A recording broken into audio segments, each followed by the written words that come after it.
So we're standing outside the Emblem workshop in Poole. Sun's out, we're at the beginning of March, and should we go into the workshop and we can have a chat with Darren and he can run us through where he is with the Countach. So the car is not here, the car's in the body shop at the moment, so that's having a load of work done to the engine bay and the space frame chassis. But let's go into the workshop and let's talk to Darren. Okay, Dad, so we've got the gearbox all apart on the Countach, and we've also found the oil leak on the engine as well, haven't we? So yes, we have. This job has definitely escalated. So let's start with the oil leak first. Well, we had an issue with an oil leak. I was getting into the bell housing, and this is the offending culprit here.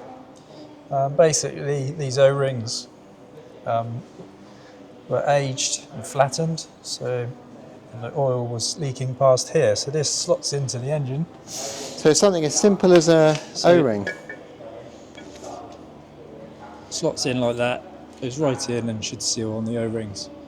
And it was coming from around this area and coming out the bottom of the bell housing here. So that's one problem diagnosed, but then as things always turn out with the older cars, they always escalate when you get things apart. And now, obviously with the engine out and the gearbox out, we were tasked to have a little look at the gearbox as well, because it was a little bit whiny, wasn't it, when you were driving it? The gearbox was a little bit noisier than normal. So yeah, we've had a look in there. Should end up being stripped down to see what we've got. And we've actually got a bit of wear on one of the shafts in there, in the gear. So it's quite hard to see, but just on the step here, where this gear sits on the shaft, gives you quite a bit of play. So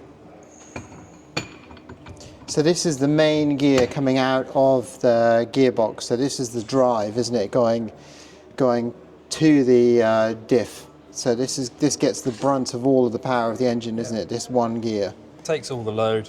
Every gear comes through this shaft. You've got the mating shaft, sits alongside it, the opposing gear. There's a bit of wear on this shaft as well, so we're going to change this shaft.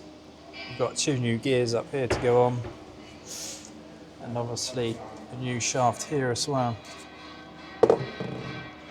When you slide the gear on, these are much nicer fit on this one as well. So the other advantage to changing these gears as well, isn't it, is that Lamborghini have actually modified this, haven't they? So they've changed the number of teeth and the angle of teeth, haven't they, Daz? Is that's right, isn't it? Yep, the angle of teeth is just slightly different on the gear sets. So you can actually see that the curvature of the tooth is different, isn't it, on both the gears? So we're hoping this is going to quieten the gearbox down a lot, because obviously every Lamborghini Countach we've ever had in here, the gearbox has always been really whiny, like a milk float, isn't it? Yeah, they do make a bit of noise, a lot of them. So I think a lot of them will be suffering with similar issues. It's just wear and tear over age, and obviously, as we said, all the drive goes through this gear. But you've also found quite a few things on the synchros, Daz, haven't you? Yep, there's a couple of bits. Obviously, gearbox complete strip down, and inspect. What we found on the synchro hubs is these little springs that engage these all started to break up as well. As the springs are there to hold the retaining hub in the middle, isn't it, in between the 2 gears. Obviously, being a gearbox, the last thing you want is like these little bits and pieces floating around. So obviously, if something's broken in a gearbox, then that eventually finds its way in between a cog or a gear, doesn't it? So, yeah. And then all the casing and everything has been cleaned, painted, ready to go back together. And then we're going to try and do a bit of cleaning on the engine as well, aren't we, Daz? So that's going to be another little thing as well. That's could be a tricky thing, but we'll try and get it presented a little bit better and a bit more presentable, because obviously once the gearbox is bolted onto it, it will look really nice after being rebuilt. We have done a leak-off test whilst it's out as well, just in case we did have any compression issues there. The engine was running nicely, but it's always nice to know. Obviously, as we said, it's so much work to get it out, so if we did have to take a head off and attend to something, we could do that as well at this point.